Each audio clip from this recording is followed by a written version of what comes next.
Hey YouTube, Dawson Ryder here with my next installment in the Bandai vs. Hasbro comparison series on the toys. In case this is your first one watching, welcome. But also, this series is not meant to demean Bandai or Hasbro or be overly negative, just an interesting comparison. I also recognize it's very early days, as I mentioned in all the videos, so it's kind of unfair to compare them in some ways, but I just thought it would be interesting, and it's a series I intend to revisit when we get more Hasbro toys.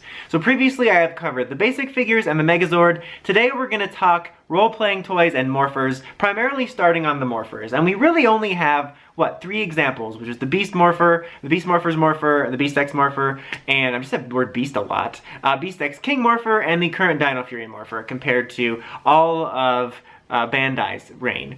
Now, very similar to the Megazords, for the most part, up until, I wouldn't say completely, but up until around, I want to say Dino Thunder-ish. We did something very close to the Japanese molds. There would oftentimes be some amended ones, but we would do stuff very close to it. I think SPD did original ones, Mystic Force did original ones, Overdrive did original ones, but it was either close to the Japanese one, or it would be very comparable, just slightly different. Like the SPD ones are smaller, they don't have the 3 features, but they're a good looking Morpher.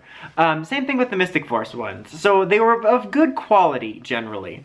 And then it was kind of around the new era. Samurai was a bit of a different story, a growing period, but it was around Megaforce that we settled into this new pattern, which Hasbro sort of adapted, which is where we get one main Morpher, and then it would be kind of like the feature focal point. Like, this is the main Morpher, it features all your gimmick stuff, it's the expensive one. And then anything else would either be a repaint, or it would be like a 6 Ranger cheaper Morpher that would maybe make a couple noises. And I've talked about this a lot. I almost feel like I want to do my own video for it, but I don't know the numbers or anything like that, but it just seems weird that they decided all of a sudden the 6 Ranger Morphers wouldn't sell, both companies. Because again, when I was younger, me and my friends, that was like one of the most exciting things when the 6 Ranger stuff came out. And the Morpher, so I don't know why they decided, I mean, I'm not even saying make the 6 Ranger Morpher a huge $30 robust feature thing like you have for the main one, but you don't have to make it like this dinky little thing.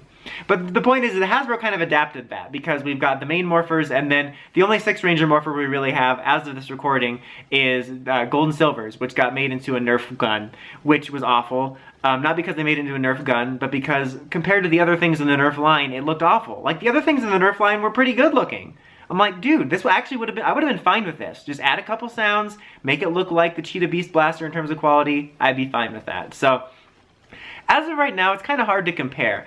Bandai would kind of win overall if you compare their huge history and releasing very comparable Morphers to the Japanese ones, sometimes things I liked better about them. But if you compare, like, I'm going to compare more so, quote-unquote, modern Bandai, meaning like Megaforce onwards to now, I would say they're pretty comparable. I'd say they're very much the same in a lot of ways. The Dino Fury Morpher was a little but for the most part, it feels very much the same. A very solid, feature-rich Morpher that I think kids will like a lot. There's lots of sounds to do, and then just kind of some dinky stuff. But we'll have to see. But right now, I would say they're kind of even. Now, roleplay-wise, it's kind of depending. You know, I think that Hasbro has had some pretty cool stuff. I think they mostly look good. Like, they've been leaning towards the Nerf stuff, like with the Cheetah Beast Blaster and the Beast Bow and stuff like that. And I don't mind the Nerf thing. I think it's a smart partnership, and as I said, aside from the Gold Morpher, they actually look pretty good. They look really, really good, actually, for what I was expecting. I would say for the most part, I would say they're comparable.